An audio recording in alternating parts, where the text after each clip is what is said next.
guys, welcome to New Electronics World. Let's talk about binary phase shift keying, which is also known as Bpsk.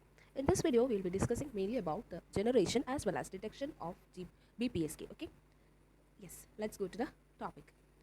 Generation of Bpsk. This is a simple block diagram of Bpsk. Okay, to generate a Bpsk signal, we built on the fact that the Bpsk signal is a special case of DSB-SC modulation. Do you know what is DSB-SC modulation? That is nothing but it's double sideband suppressed carrier modulation. Okay, yes, we can use here a non-return to zero level encoder in the input side. So a binary data stream is given to that non-return to zero level encoder. You can use any type of encoder, okay, as per your preference. Then the input binary data sequence is encoded in polar form with symbols of 1 and 0, and that is represented by constant amplitude. We can use let it be 5 volt or 2 volt. If it is 2 volt, that is used to represent 1, and we can use it is according to the non-return to zero line code operation. We have to select what is the value of the amplitude. Okay, yes. Then we can see a product modulator which multiplies the level encoded binary wave by the sinusoidal carrier of amplitude to produce the Bpsk signal.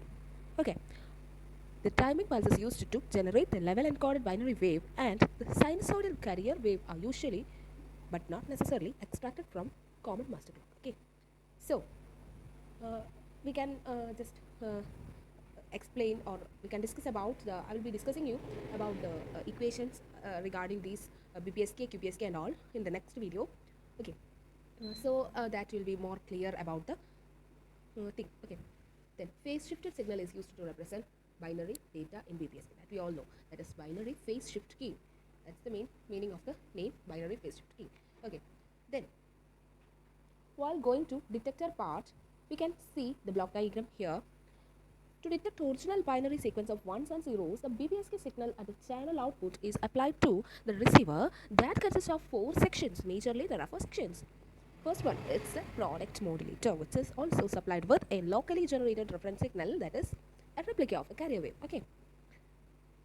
Then next one is a low-pass filter designed to remove the double frequency components of the product modulator output. We know that low-pass filter means it will pass only low frequency signals. Okay, others will be removed or cut at the cutoff frequency.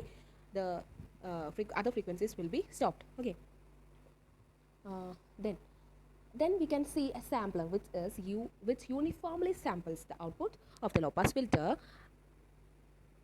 and the local clock governing the operation of the sampler is synchronized with the clock responsible for bit timing in the transmitter.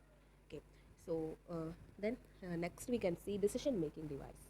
What is a decision making device? A decision making device which compares the sampled value of the low pass filters. We know that the low pass filter will be giving its output to a sampler, and then this decision making device will be taking this sampled value of the low pass filter output to an externally supplied threshold every seconds. Okay, if this threshold is exceeded, that is beyond a certain limit, the device decides in favor of simple 1, and otherwise it will decide in favor of 0 levels. Okay, did you understand the thing that I have explained in this particular video? It's very simple.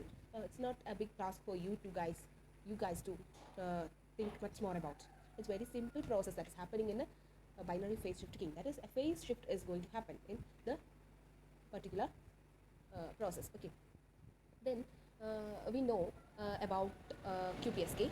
Now we have studied about Bpsk. In the next video, we will be discussing mainly about Bpsk. Okay, that's nothing but differential phase shift keying. Okay, that's all about today's video.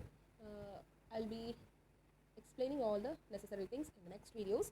So hope you have understood the things that are covered in this particular video. Just the block diagram of the generation as well as detection part of the Bpsk is covered in this video. Okay, so if you like this video, you can just subscribe and share and like the video. And if you have any queries or doubts regarding this topic, you just comment on the comment section. I'll be replying definitely. Or if you have any topics to get covered, I'll be explaining that in the next following videos. Okay, so thank you.